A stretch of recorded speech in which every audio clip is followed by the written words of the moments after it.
नमस्ते, आप सभी का स्वागत है और आप सभी को गणतंत्र दिवस की बधाई। Happy republic day and we are live today on a Sunday क्योंकि टॉपिक बड़ा इंटरेस्टिंग है।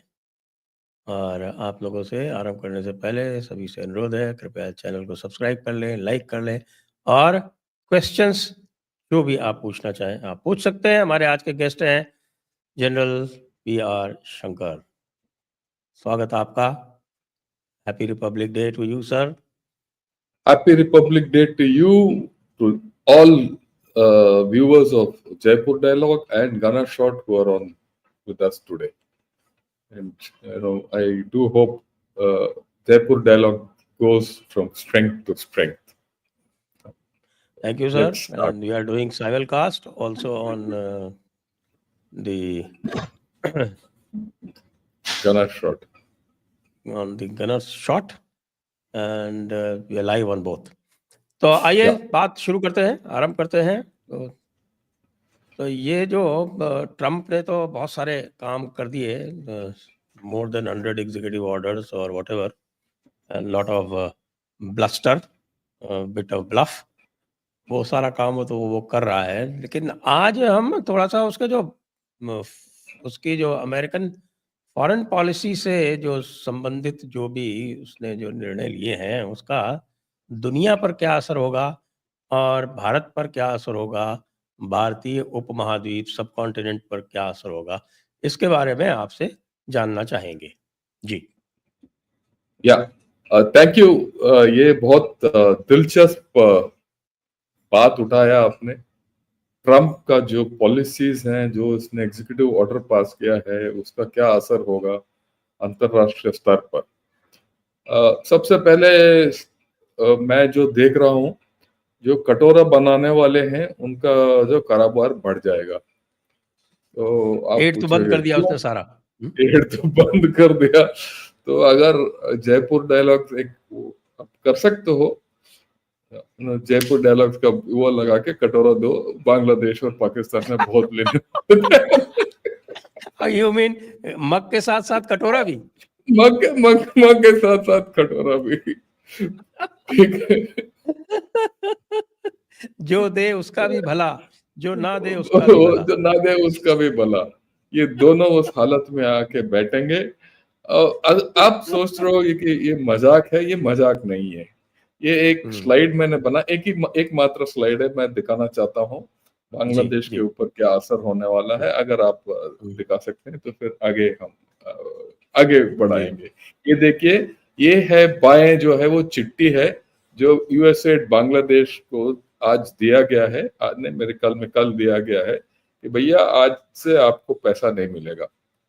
और राइट साइड में है डेली स्टार। डेली स्टार एक लीडिंग न्यूज़पेपर है बांग्लादेश में। उन्होंने ये दिया है कि परसों के दिन बांग्लादेश और यूएसए ने 20 साल के लिए एक डील दिया है एलएनजी फर्म के साथ। और ये भी एक दिलचस्प चीज है क्योंकि इनका ये प्लान ये था कि भाई डील साइन कर लो, यूएसएड से जो पैसा मिल रहा है वो एलएनजी ले लो। अब ना एलएनजी मिलेगा ना एड मिलेगा, तो ये काफी मुश्किल में होंगे। अच्छा, इंटरेस्टिंग बात यह है कि one of the theories that says कि भाई ये जो इनके पास जो ऑफशोर गैस है that is one of the reason for the coup. और ये इसमें उल्टा काम इसमें ये उल्टा हो गया है। और जो आप बोल रहे हो बिल्कुल सही बोल रहे हो। हाँ जी, ये कटोरा आ गया। हाँ, कटोरा लेके घूम रहे हैं। यूनुस भाई घूम रहे कटोरा लेके। यूनुस भाई लेके ऊपर से उसमें सिर्फ जयपुर डायलॉग्स का वो मोर नहीं है। अगर वो लग गया तो बिल्कुल बना देंगे उसको। आपको बना के भेज देंगे स्पेशली। ओके, ये निकाल सकते हैं हम इसके बाद हमें नहीं जरूरत है। पर मजे की बात यह है, ये कहानी सबको शायद पता नहीं है। In Pakistan US ambassador to Pakistan था एक व्यक्ति जिसका नाम है पीटर हैस। ये पीटर हैस था जब तक ये कू हुआ, मॉनसून रेवोल्यूशन जो भी बोला, तब तक वहां था। उसके बाद ये रिजाइन कर दिया और जाके ये एलएनजी फर्म को रिप्रेजेंट कर रहा है ऑफशोर इसके लिए। तो ये आप जो बोल रहे हो बिल्कुल सही बोल रहे हो, ये जो कू शू जो भी हुआ है उसी की बदौलत हुआ है। उसके तुरंत बाद इन्होंने ये डील भी किया है यूएस फर्म के साथ। पर बात यह है कि ये सब इट विल कम अनस्टक, क्योंकि you know this foreign aid goes, वैसे भी बांग्लादेश का हालत खराब है। So the first international effect, जो सबसे पहले इफेक्ट है जो पड़ने वाला है ट्रम्प का जो एग्जीक्यूटिव ऑर्डर में, इसने सारे फॉरेन एड बंद कर दिया सिवाय इजराइल और इजिप्ट के। राइट सब। Why Egypt? इसका Why क्या why did Egypt हाँ, क्यों? ये Israel we Egypt can understand. और सही बात है, इजराइल और Egypt, it I think it goes back to the treaties which America has underwritten on in Camp David, Israel और इसका। सो वो जो अकॉर्ड हुआ उसका था क्लैरिटी इजराइल जो है आपको हमें अकॉर्ड हुआ कैंप डेविड, इजराइल और इजिप्ट के पास, कैंप वो डेविड मेरे वाला। ख्याल में हाँ कैंप डेविड में 71-72 वो के बाद जो युद्ध हुआ, 6 डे वॉर के बाद, तब ये है मेरे ख्याल में उसमें कोई ये है।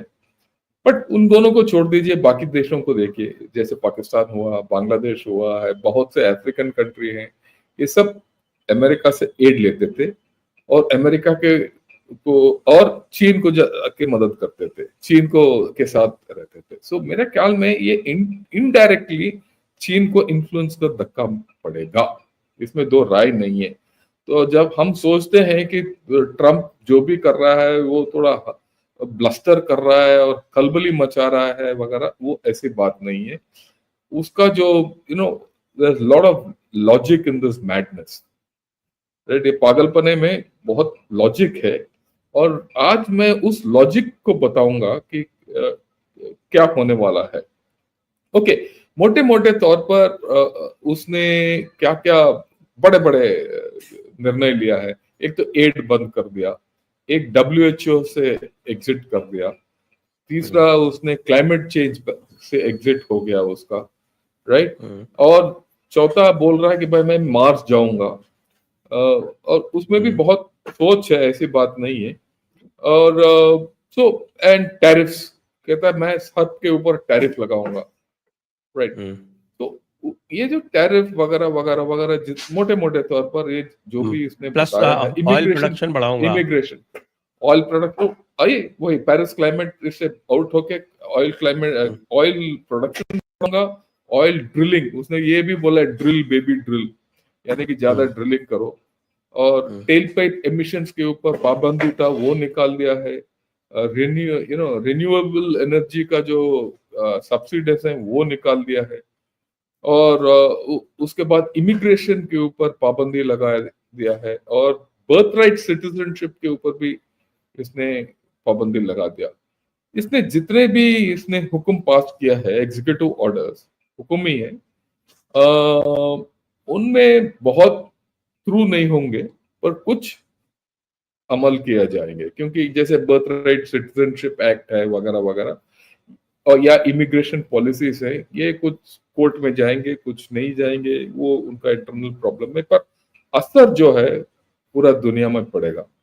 तो अगर हम देखेंगे तो कुछ इसने जो हुक्म पास किया है वो इंटरनली पास किया है, पर असर इंटरनेशनल होगा, और कुछ इंटरनेशनल ही पास किया है जो असर डायरेक्ट होगा। सो एक एक लेके हम आपको बताऊंगा। पहले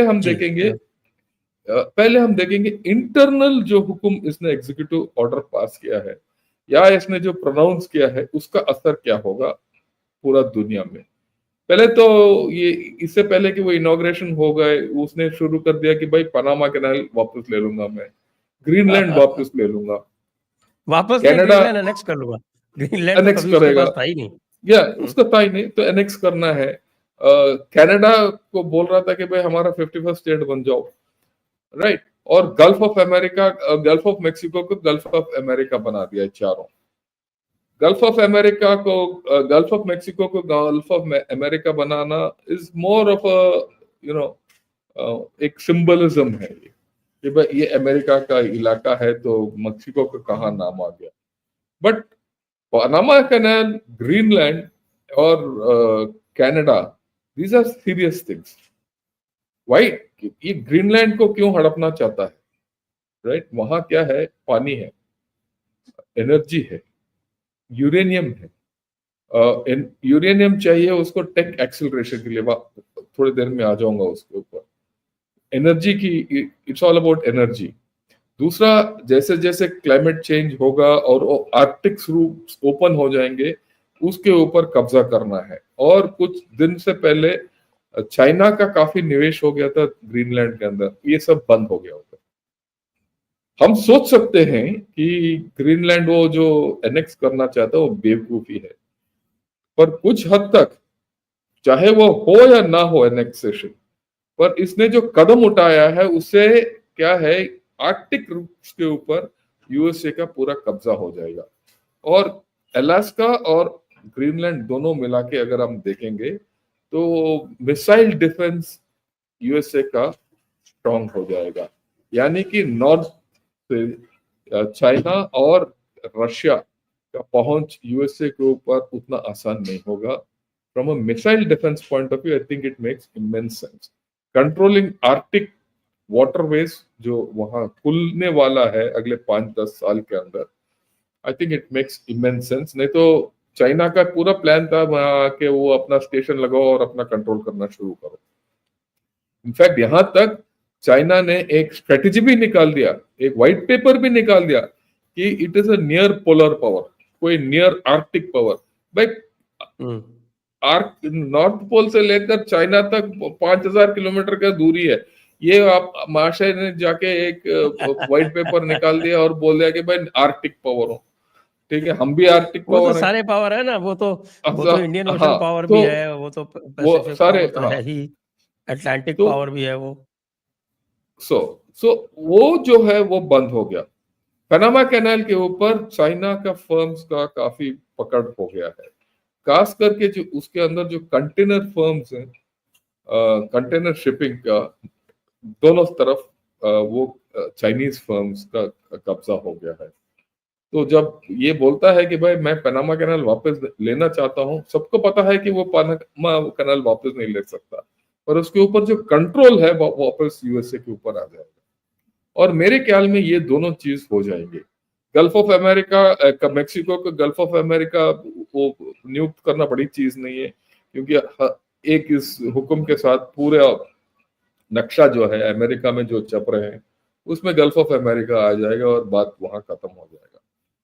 बट इसका इंटरनेशनल रेपोकेशंस देखिए, चाइना के ऊपर असर है, रशिया के ऊपर असर है, और चाइना का ट्रेड के ऊपर असर पड़ने वाला है। क्योंकि चाइना ने कुछ दिन पहले ही चांसे नामक पेरू में एक पोर्ट जारी किया है, जिसके लिए शी जिनपिंग भी गया था उसको उद्घाटन करने के लिए। तो वो it was threatening, he was actually trying to get hold of the that route with that port and getting hold of the Panama canal. उसको तोड़ दिया है इसने। So I think there's a lot of value in that particular thing internally. दूसरी बात, immigration. Immigration के ऊपर इसने बहुत पाबंदी लगा दिया। इमिग्रेशन के ऊपर इसने पहली बार जब आया था तब भी इसने पाबंदी लगाने की कोशिश किया है, पर उस वक्त हो नहीं पाया। पर अभी तो he is going hammer and tongs at it. अब की बार he has come with a clear plan कि इमिग्रेशन को कैसे बंद करना है या कम करना है। Already people have swung into action. उसने फौज को भी लगा दिया by his executive order, and that's a legal executive order, वो शुरू हो जाएगा।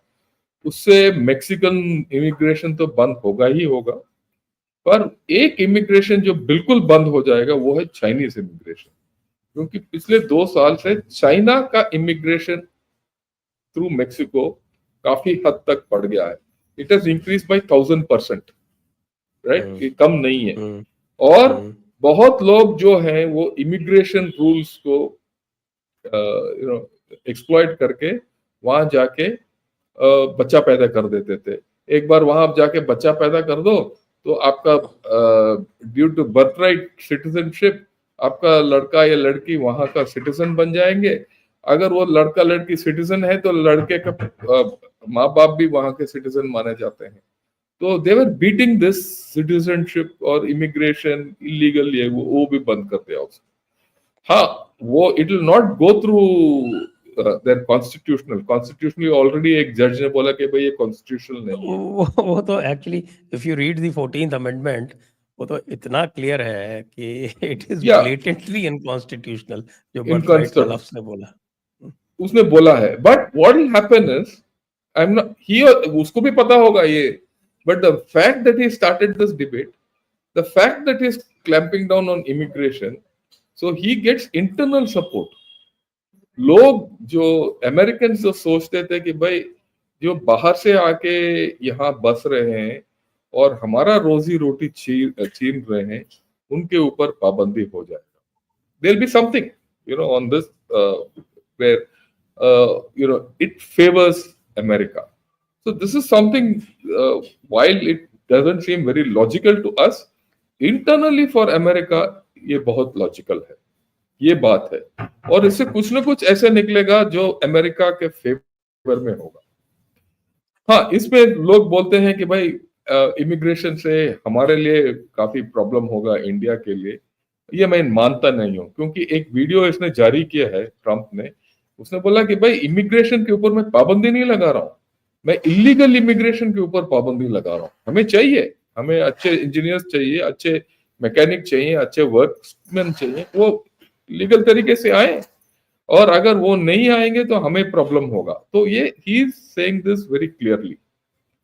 सो to that extent legal immigration into America, जो हाईटेक लोग हैं, जो हमारे इंजीनियर्स, सॉफ्टवेयर इंजीनियर्स वगैरह वहां जाना चाहते हैं, मेरे ख्याल में उसके ऊपर कोई पाबंदी नहीं होगा। प्रॉब्लम होगा जो इलीगल इमिग्रेंट्स हैं, और खास करके ये काफी ये जो गुजरात से जाते हैं थ्रू कनाडा और बाकी रूट से, उनको प्रॉब्लम है। इलीगल इमिग्रेशन जो पाकिस्तान से हुआ या बांग्लादेश से हुआ, उनको प्रॉब्लम होगा। So that you have to see. It's not a one size fits all. और बाकी लोग जितने ये सेंट्रल अमेरिका से आते हैं इलीगली, और अफ्रीका से जो जाते हैं, और जितने मुस्लिम कंट्री से जो इमिग्रेशन हो जाता है, ये डेमोक्रेट और George Soros type of immigration जो शुरू होगी, काफी हो गया था, इनको पॉलिटिकल एसाइलम मिल रहा था, राइट, वो सब बंद हो जाएगा।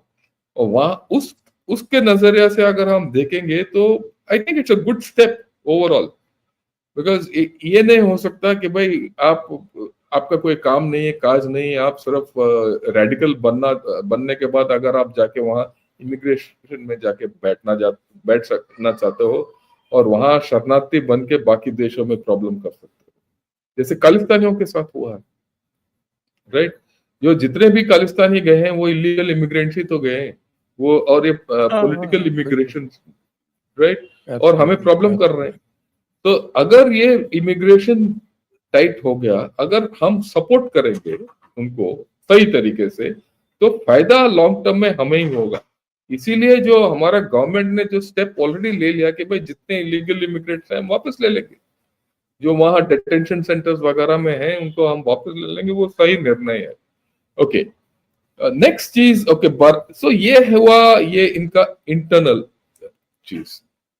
अभी आता हूं एक किसने टेक एक्सेलरेशन के ऊपर बहुत जोर दिया। अगर आप इसका स्वेरिंग इन टाइम में अगर हम देखें तो जैसे टिम कुक हुआ या इलॉन मस्क हुआ और मार्क जकरबर्ग और सुंदर पिचाई, ये सब एक ही लाइन में खड़े थे, राइट। और क्यों खड़े थे? क्योंकि मेक अमेरिका ग्रेट में ये जितने भी टेक्नोलॉजी कंपनीज हैं, या माइक्रोसॉफ्ट हुआ, फेसबुक हुआ या अमेजोन हुआ, ये सब बहुत इनके लिए इंपॉर्टेंट है, राइट। और ये जो एआई का रेस जो छिड़ गया है, और एआई के लिए आगे बढ़ने के लिए इनके बहुत प्लान्स है, बहुत निवेश चाहिए इनके लिए, उन सब के लिए ये ट्रम्प जो है उनको मदद कर रहा है, राइट। मदद करना ही नहीं है, पर एआई को जारी रखने के लिए, इनका जो एआई का जो भी प्रोग्रेस जारी रखने के लिए एनर्जी की जरूरत है, बिजली की जरूरत है। उतना बिजली कहीं नहीं है कि एआई के जितने कंप्यूटर्स वगैरह हैं चलाने के लिए दुनिया में आज के दिन कोई तो बिजली नहीं है, बिल्कुल। तो नए बिजली एनर्जी का सोर्सेस चाहिए हमें। तो अभी एनर्जी के सोर्सेस दो एक दो ही रहते हैं, एक्चुअली 3 ही है मैक्सिमम। एक तो यूरेनियम जो ग्रीनलैंड से निकालो और न्यूक्लियर रिएक्टर्स बनाओ पूरा अमेरिका के अंदर। दूसरा, ड्रिल करो, ऑफशोर ड्रिलिंग शुरू करो और तेल निकालो। अलास्का में ड्रिल करो, तेल निकालो। ओके। और तीसरा, मंगल में जाओ, मार्स। आप सोच रहे होंगे कि मैं मैं हंसी मजाक कर रहा हूं, नहीं। इसने ट्रम्प ने बोला कि they will be the first, we will plant a flag on Mars. We'll plant the American flag on Mars. Already क्या है कि 2 बार अमेरिका का rover have landed on Mars long back. It's not a new thing. And if you had seen when Trump made this statement, सबसे खुश कौन था? Elon Musk. क्यों? Mars हम क्यों जा रहे हैं? मार्स इसीलिए हम जा रहे हैं, वहां ड्यूटेरियम।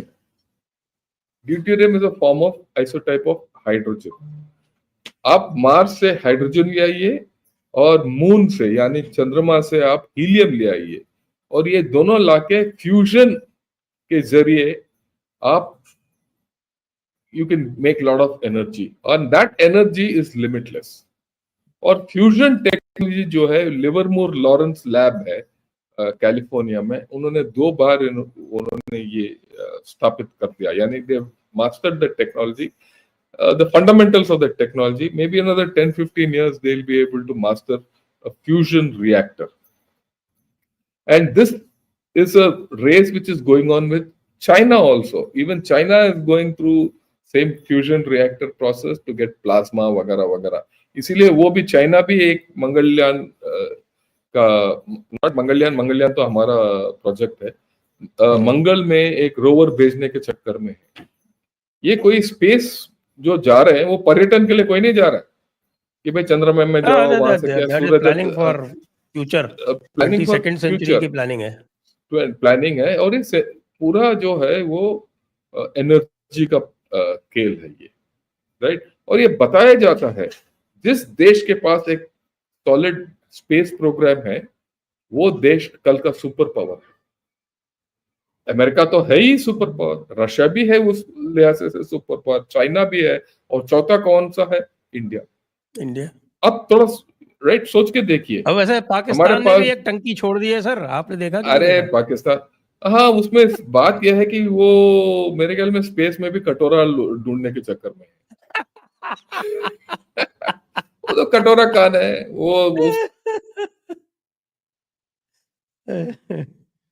और जाएंगे, और वहां भी कटोरा के साथ जो भी सैटेलाइट तो बाहर जा रहा है ले लेंगे, भाई हमें कुछ दे दो। इस एक सैटेलाइट है बस, वो तो बड़ी शुरुआत है वो, और वो भी चाइना वालों ने मुफ्त में दे दिया होगा। तो but the 4 countries, Russia, China, India and USA, इनका स्पेस प्रोग्राम माना हुआ स्पेस प्रोग्राम है। मैं जैसे बता रहा था, हमारा स्पेस प्रोग्राम देखे, हमने चंद्रमा में भी हमने रोवर विक्रम लैंडर कर दिया, और अभी हम मैन स्पेस प्रोग्राम में शुरू कर दिया हमने। हाल ही में पिछले हफ्ते हमने डॉकिंग किया है। Docking is the main step to go for further whatever you want to do in space. Mangalyaan जो हमने 10 साल पहले एक रोवर भेजा मंगल में, और वो रोवर अभी भी मंगल का पिक्चर्स वगैरह हमारे को they are sending. So we have a good space program, and that with the help of NASA. ये जो इन्होंने यूएसए अभियान जारी कर रहा है for going to Mars, I think will get a lot of help, because USA will also look towards India for this partnership. So the space partnership I foresee will be very good with USA, and we should thank Trump for this whole story, because I think the race to Mars will now heat up. When you say race to Mars, it's not immediately, अगले 10-15 साल, like जैसे आपने बताया, अगले century तक जाएगा ये। Okay, let's look at the external dimension. बाहर इसने आज तक क्या किया है? इससे पहले कि ट्रम्प आपने स्पेस का कुछ बोला, जस्ट सॉरी टू इंटरप्ट. या प्लीज या गो ahead. Yeah, What space. about the Quad meeting on day 2? I'll come to Foreign that. ministers. Around that. Okay. External. I'm coming to the external factors. Okay. Right? External set of factors will come. अभी तक तो जो भी उसने ऐलान किया was the internal factors which have an external effect. Right? Now we'll come to direct external factors. Okay. Right? Now the first thing जो है, इसने इससे पहले कि ये कुछ हो या ना हो, इसने ऐलान कर दिया कि गाजा में बंद कर दो. Before I assume he said come to a conclusion in Gaza, और वो गाजा का कंक्लूजन हो गया. आप मानो या ना मानो, वहां से सीजफायर चल रहा है. आज के दिन 4 और होस्टेजेस का एक्सचेंज हुआ है. थोड़ा बहुत उसमें प्रॉब्लम्स होंगे, but I think that this first phase of the ceasefire will go through. After all, it's only 1 week. There are 6 weeks more. Anything can happen. But the Trump effect has happened. You know, about 1 year back, a similar effort was similar exchange of hostages. A similar deal was propagated by America under Biden. उस वक्त हुआ नहीं कुछ, but अब की बार हो गया है. So there is some effect of Trump on this. Now let's get to Ukraine. So what happens in Ukraine is $1 million question. वो डरा प्यूटिन को कि मैं Trump I'll put tariffs on you. But Russia के ऊपर क्या tariff लगाओगे? वो तो 100% sanctioned है. So tariffs won't work out there. But the fact is that he wants to finish the Ukraine war somehow. And if he can finish the Ukraine war, he'll get a Nobel Prize. Let's be very clear. Gaza बंद कर दिया already उसने, and if he finishes that, he'll get a Nobel Prize. उसका carrot Trump के लिए है कि भाई मेरे को Nobel Prize मिल जाएगा if I finish the Ukraine war. He's already reached out to Putin in some manner, and Putin has already responded. Putin ने कल के दिन ही बोला कि अगर if Trump had become the president in 2020. When he was elected, he was defeated. Then this Ukraine war would won't have not have taken happened. place. Would not have happened. So it's a very positive response he's already given, and he's already वो Trump को भी बता दिया कि ये बंद करो. So let us see, hopefully, where this will go. Okay, so Gaza में बंद कर दिया. Ukraine, let us see where it goes. Though it's Ukraine, the whole deal will be difficult. Because it's actually, whatever the deal is, he has to take Europe along. Now, Europe is in a bad shape. Okay?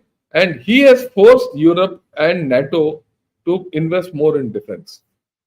He's forcing them. कि भाई आप अपना खुद करो defense, so you start getting going with yourself. So he's forcing them, and this he will be able to force. अगर ये force करेगा तो यूरोप जो है वो अपने पैर पे खड़ा होना सीख लेगा. क्योंकि अभी तक Europe was standing next to America और बोल रहा था कि भाई आप हमारे लिए लड़ोगे.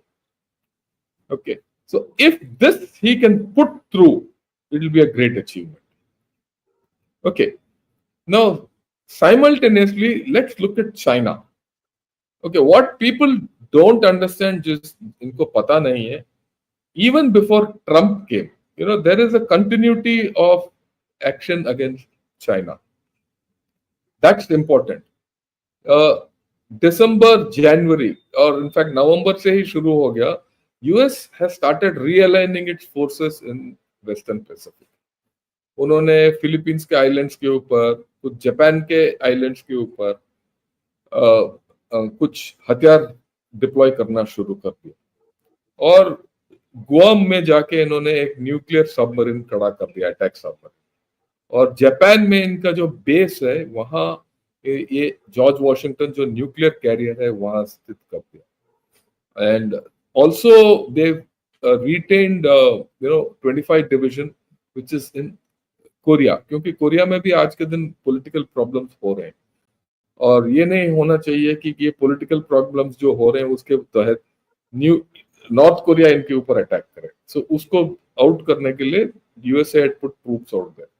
and they've done a lot of readjustments and they've actually put a lot of military that side. And Trump is just continuing with that effort. So he's got a base to contain China militarily. That's already on.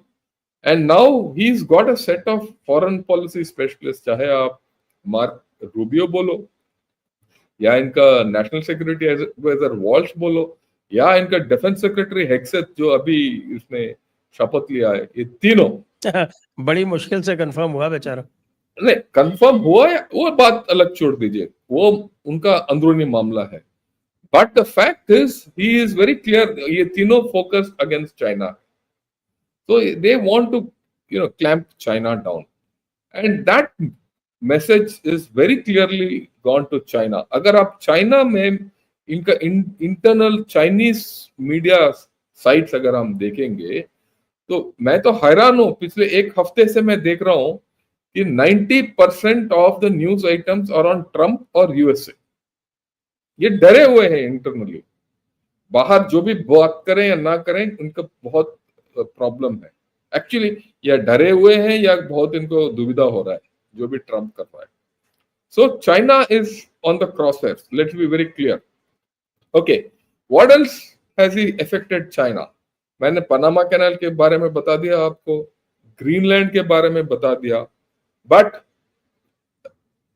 इसने tariff लगाने का threaten किया है, अभी तक उसने नहीं किया है, right? Direct tariffs on China, but indirect tariffs on China he's already put.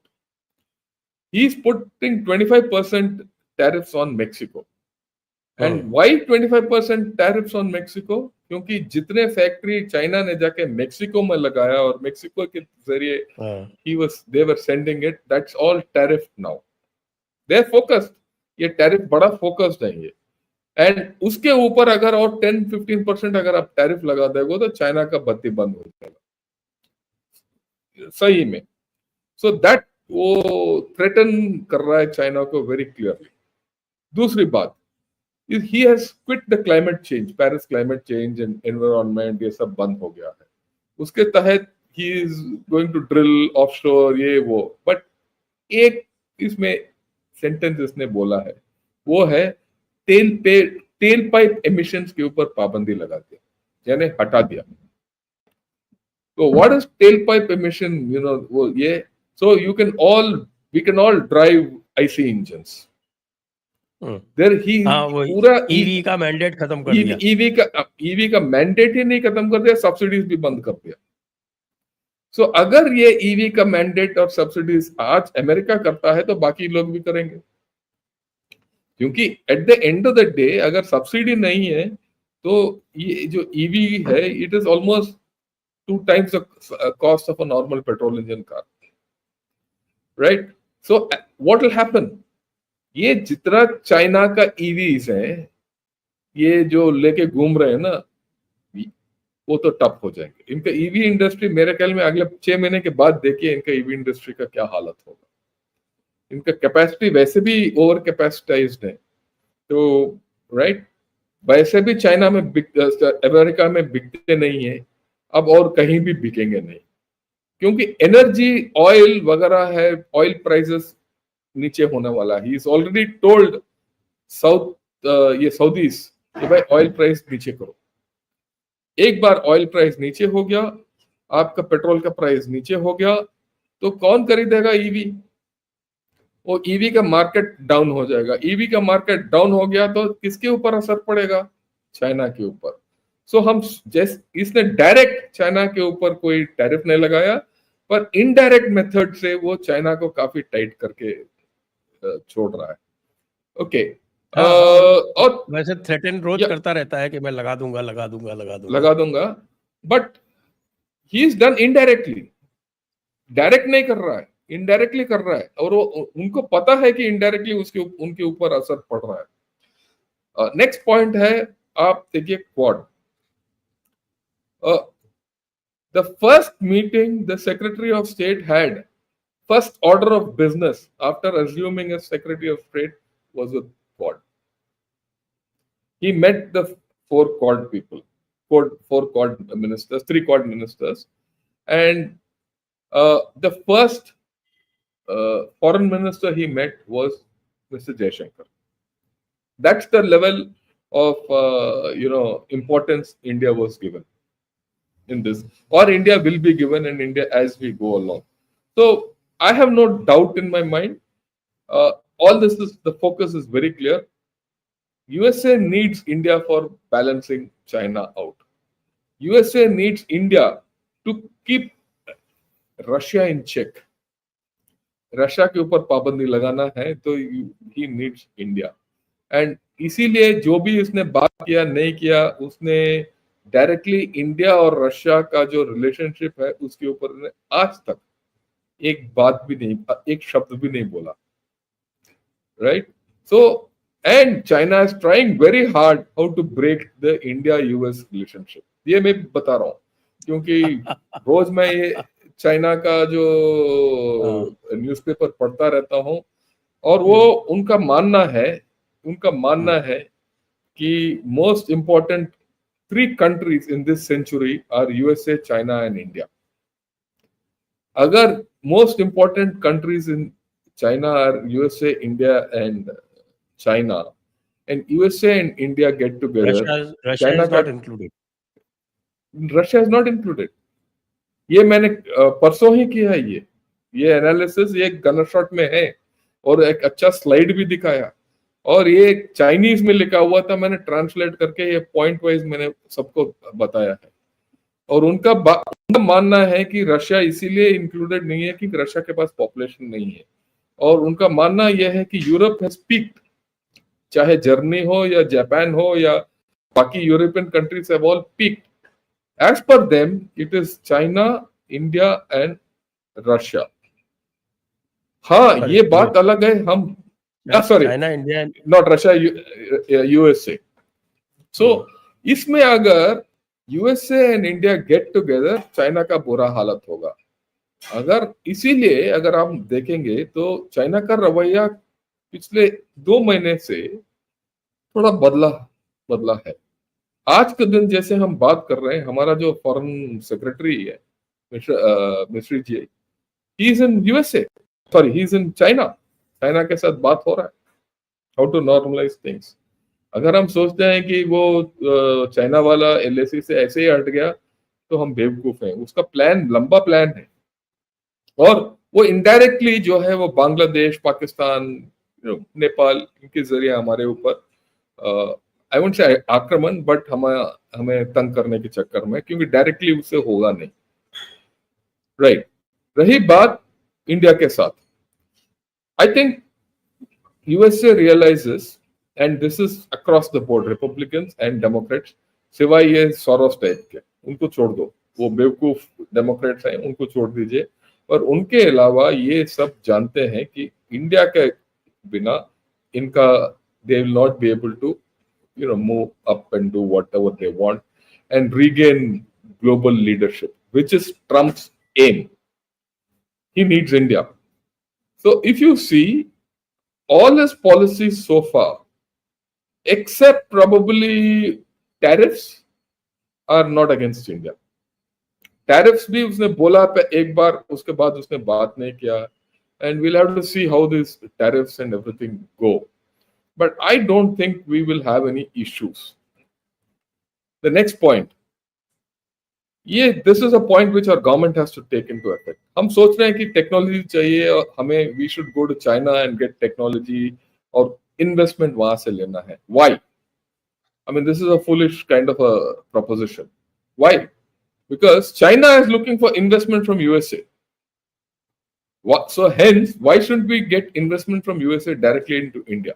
Rather than investment going from USA to China, and from China, people have to invest into us. And whatever technology we want, we can develop with the USA. And our aim is very clear. It is not that we are with USA. The fact is, China is our adversary. Our permanent interest lies in, beating off our adversary. And for that, I think we need to strengthen the US-India relationship. Okay, whether it's an energy or an AI or in anything, उदाहरण के तौर पर ले लीजिए energy. हम सब बोलेंगे कि भाई एनर्जी के लिए इंडिया एनर्जी डेफिशिएंट, तेल नहीं है, ये वगैरह वगैरह, बट हमारे पास थोरियम है। We have not exploited thorium as a source of nuclear energy. And to exploit source of nuclear thorium as nuclear energy, you need fundamentally a little amount of uranium, a little more uranium than you have. You have to speed up a few processes. I'll not get into the technicalities of that. I'll do it some other day. And for that, you need Russia and USA. And USA will be very interested. Why will USA be interested? If Indian energy goes up, right, their investment into AI will be better, because already Microsoft is investing $3 to $5 billion in India for their AI research centers. And for that AI research centers, उनको चाहिए compute power, और उस compute power के लिए energy चाहिए. So there is a lot of value अगर हम ये सही तरीके से अगर हम खेलेंगे तो हमारा सोच विचार में बदली की जरूरत है, क्योंकि लड़ाई तो चाइना के साथ होने वाला नहीं है, right? So the larger game we should get hold of, and this is an opportune moment for India in this game of AI, energy, space. These are the three major technologies which are future. And in तीनों में हमारे पास क्या है? We have the capability of doing what we want. And that is something we need to realize and get ahead, right? That much for thing. Let me see if I have missed out anything. Or yeah, रही बात पाकिस्तान और Bangladesh. Exactly. That's what I was going to mention. But before that, रही बात before that, Bangladesh. बोलिए. Just 1 minute, sir. 1 minute. I have to request the viewers. Please shoot your questions. I have to remind you, you can shoot your questions via Super Chat and via WhatsApp. Please do. Yes, sir. Yeah. So we'll talk of Bangladesh and Pakistan. Okay. Bangladesh और पाकिस्तान का क्या असर होगा? मैंने शुरुआत किया बांग्लादेश के साथ, राइट? अभी तक बांग्लादेश के जितने जो भी रवैया है, that was based on the fact that it was getting support from the Soros kind of a story, whether it was Clinton's, whether it was Obama's, or all those chaps. And now I think that season is over. In my own way, I don't think that will come back. Now, Trump, the way he will operate is he will say, okay, let India handle it. I'm not saying just out of the hat. अगर आपको याद है तो जब श्रीलंका का crisis हुआ था, Sri Lanka went in crisis, USA told India to handle it, and India handled the Sri Lanka crisis. No other country handled it, and USA supported India in that. Similarly, now I think India should start talking to USA and say, let's handle Bangladesh. Let India handle Bangladesh, and let USA support us. Why? Bangladesh में it is not only a matter of Bangladesh. Bangladesh को जैसे हमें सबको पता है, Pakistan is also supporting, और China is also supporting. If we are allowed to handle Bangladesh the way we are supposed to handle it, मेरे ख्याल में बांग्लादेश का प्रॉब्लम हल हो जाएगा. ये मेरा बिल्कुल ये है, क्योंकि हमारे पास there are enough tools with us to sort out Bangladesh. ये जितने कटोरा कांस हैं जो बोल रहे हैं वो बोलने दीजिए. अगर इनका जो लाइक ऑलरेडी बांग्लादेश का एड खत्म हो गया, आप देखिए कल के दिन से आप बांग्लादेश में क्या अलग गीत शुरू हो जाएगा. ठीक है ना, क्योंकि उनका right. And if their energy issue is resolved through USA, I think Bangladesh will fall in line. And another thing I think India should do is, fine, Bangladesh should be given aid. Bangladesh हमारा neighbor है, हमारे साथ बांग्लादेश का अच्छे ताल्लुकात थे. ये government को छोड़ दीजिए, लोगों के साथ अच्छे ताल्लुकात थे. So let India and USA give joint aid. Whatever aid goes into Bangladesh, it should be conditional. It conditional through India. No. See, so far what was happening? USA had given aid directly to Bangladesh and circumvented India. So as part of the strategic partnership, like what we did with Sri Lanka, if we can get into a similar arrangement with USA as to how to handle Bangladesh and make Bangladesh understand, make USA understand that if Bangladesh is stable and if Pakistan doesn't interfere in that and if China doesn't expand its footprint, it's good for USA and good for India also. So I think that's an opportunity which we have, we should handle. Let's get to Pakistan. Another thing, will have. we recently had this spectacle in Bangladesh.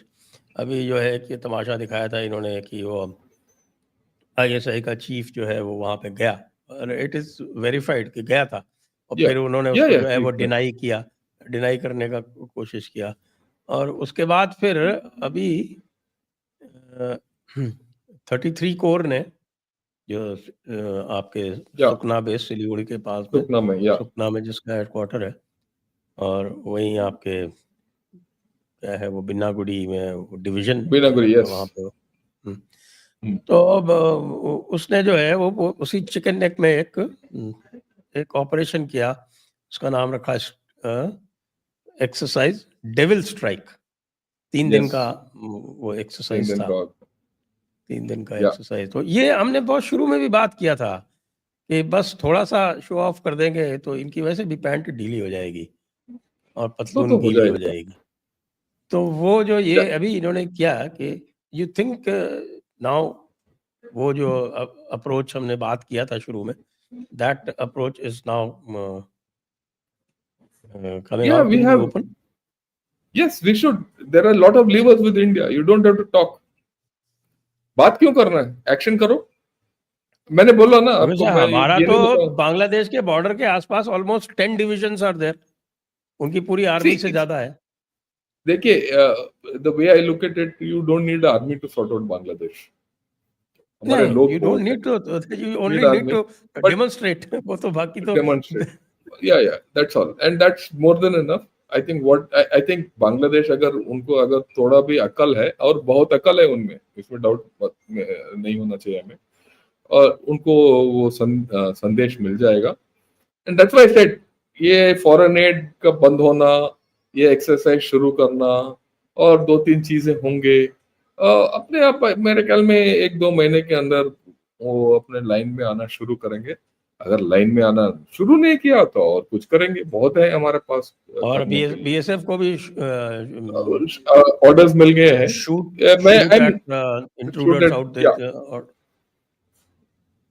मैं ये सब आई am not विस्तार में नहीं बताना चाहता हूँ। किसी दिन हम बात करेंगे सिर्फ बांग्लादेश के ऊपर, उस दिन हम और बात करेंगे, क्योंकि ये जो हम बात कर रहे हैं largely USA, and USA is very clear on this. What little I have interacted with the US forces, they are very clear as to what India's role in Bangladesh is and all that. उनको पता है। This was politically done. Like I said, that एक देखिए वो ambassador, वहां का ambassador वहां तख्ता पलट जाता है और अगले दिन जाके वो LNG का एजेंट बन जाता है, and he comes back and sells the same LNG to, ये कोई बात हुआ है? Right? So that was very clearly through the Democrat Party. I think the Democratic Party of USA is to be blamed for this, right? So, and this again, if you remember, when जिस दिन ये शेख हसीना का overturn हुआ था, आप, हम और Rajiv Narayan, and we were talking that day also. I said, look, China hand है ताप उस वक्त भी, अभी बाहर निकल के आ रहा है। ISI is making way for China to get into Bangladesh more and more. And if you also see, the complete Bangladesh army is got Chinese equipment, 90% Chinese equipment. Pakistan के पास भी Chinese equipment, end of course China के पास तो है ही। तो दे एक ख्वाब देख रहे होंगे कि कुछ ना कुछ करो और कुछ ना कुछ फ्रॉम बांग्लादेश साइड। तो बांग्लादेश को हवा भर दो, कुछ करेगा। So we have to do something. We'll do that. I'm sure. When एक बार ये बात बाहर निकल के आ गया, तो India has got lot of levers of power to do what it has to do to Bangladesh. Okay, और कुछ नहीं पाकिस्तान। तो आप नहीं, I am talking Bangladesh first, because hmm. देखिए वहां का नहीं, मैंने जितने कहा लेदर गुड्स हाँ, बनते हैं, लेट्स हाँ, talk of Pakistan also, will come to Pakistan also. Okay, Bangladesh में जितने लेदर गुड्स बनते हैं, it all is made out of smuggled cattle. वो बंद कर दो स्मगलिंग, तो उनका लेदर इंडस्ट्री टफ हो जाएगा। वैसे भी गारमेंट इंडस्ट्री टफ है। So we have levers. Now let's talk of cattle, Pakistan. I am told कि cattle smuggling is down by 90%।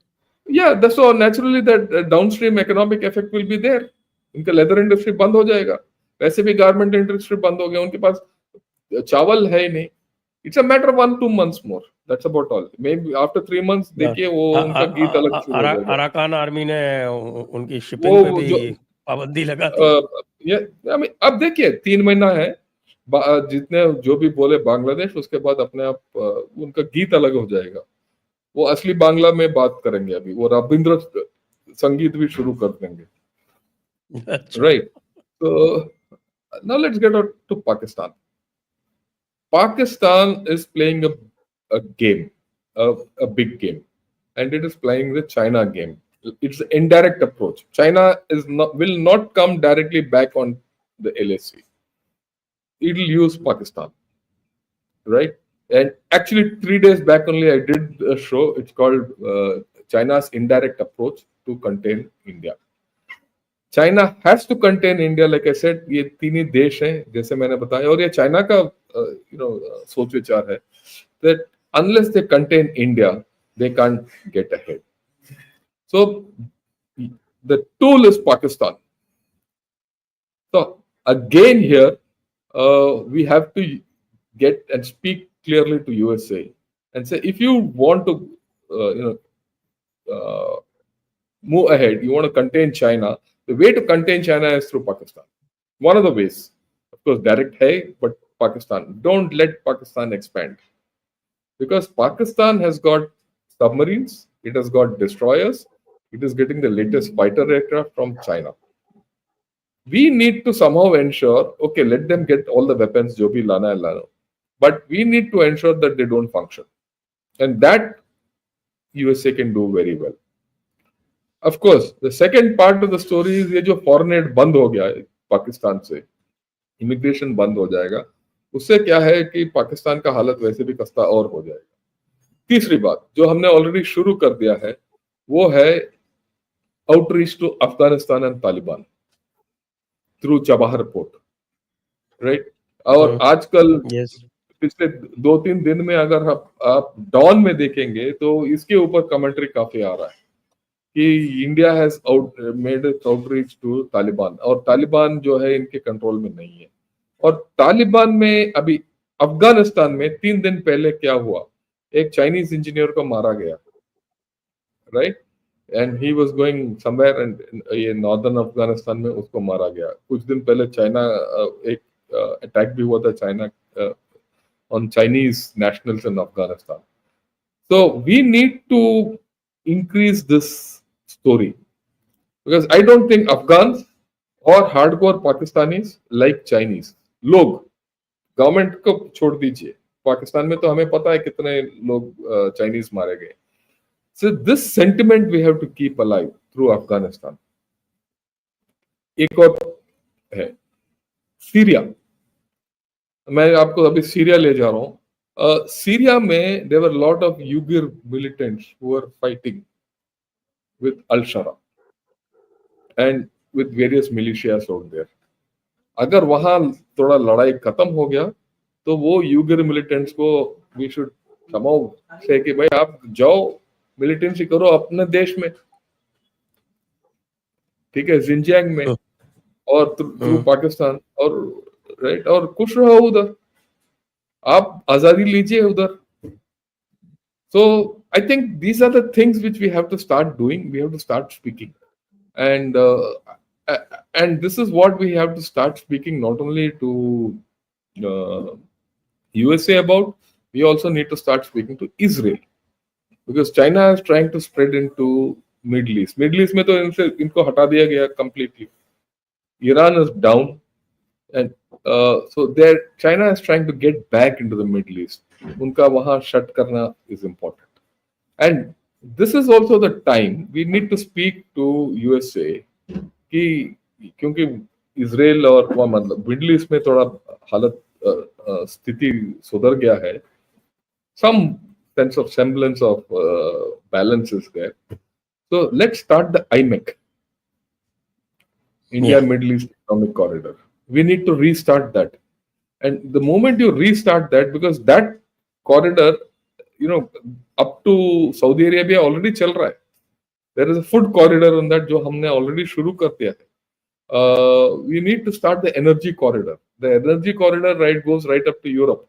And one side oil goes, the other side hydrogen comes. So that our switch to hydrogen economy is facilitated.